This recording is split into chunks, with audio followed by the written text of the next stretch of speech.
கர்த்தருடைய பரிசுத்த நாமத்திற்கு மகிமை உண்டாகட்டும்.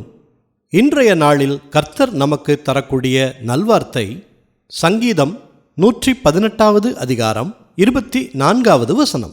இது கர்த்தர் உண்டு பண்ணின நாள், இதிலே களி கூர்ந்து மகிழக் கடவோம். கர்த்தர் கொடுத்த இந்த நல்வார்த்தைக்கு அவருக்கு நன்றியை செலுத்துவோம். பிரியமானவர்களே, அநேகர் இன்றைக்கு நல்ல நாள், நல்ல நேரம், இந்த நேரத்திலே இதை செய்தால் நன்றாய் இந்த காரியம் முடியும் என்று கணிக்கிறார்கள்.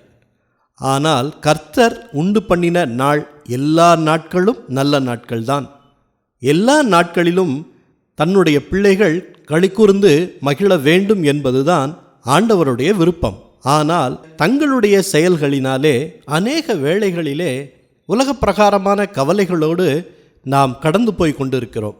கர்த்தர் உண்டு பண்ணின நாள் இது, இதிலே களிகூர்ந்து மகிழக் கடவோம் என்று சொல்லுகிறார். ஒவ்வொரு நாளும் கர்த்தர் நம்மை களிகூர்ந்து மகிழும்படியாகத்தான் நம்மை நடத்தி வருகிறார். அவருடைய வேதம் நமக்கு மன மகிழ்ச்சியை தரும். அன்றாடம் அவருடைய வேதத்தை நாம் தியானித்து நம்முடைய சூழ்நிலைகளை மேற்கொள்ளும்படி அதிலிருந்து ஆவியானவரின் ஆலோசனைகளை பெற்றுக்கொண்டு களிகூர்ந்து மகிழ்ச்சியை பெற்றுக்கொள்வோம். ஜெபிக்கலாமா? நல்ல தகப்பனே, நாங்கள் களிகூர்ந்து மகிழும்படியாக இன்றைய நாளை நீர் தந்ததற்காக நன்றி செலுத்துகிறோம்ப்பா. கர்த்தர் உண்டு பண்ணின இந்த நாளிலே நாங்கள் எங்களுடைய கவலைகளை எல்லாவற்றையும் உமது பாதத்திலே வைத்துவிட்டு நாங்கள் களிகூர்ந்து மகிழுகிறோம்.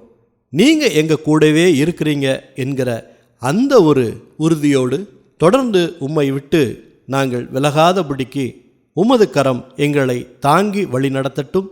நாங்களும் எங்களுடைய பிள்ளைகளும் உம்முடைய முகத்தையே நோக்கி பார்க்கிறோம். தொடர்ந்து களிகூர்ந்து மகிழச் செய்யுங்க. எல்லா துதி கன மகிமை எல்லாவற்றையும் உமக்கே செலுத்துகிறோம். இயேசு கிறிஸ்துவின் நாமத்தில் ஜெபிக்கிறோம் பிதாவே. ஆமேன், ஆமேன். இந்த நல்வார்த்தையை நீங்கள் மற்றவர்களுக்கும் பகிருங்கள். கர்த்தர் உங்களை அளவில்லாமல் ஆசீர்வதிப்பாராக.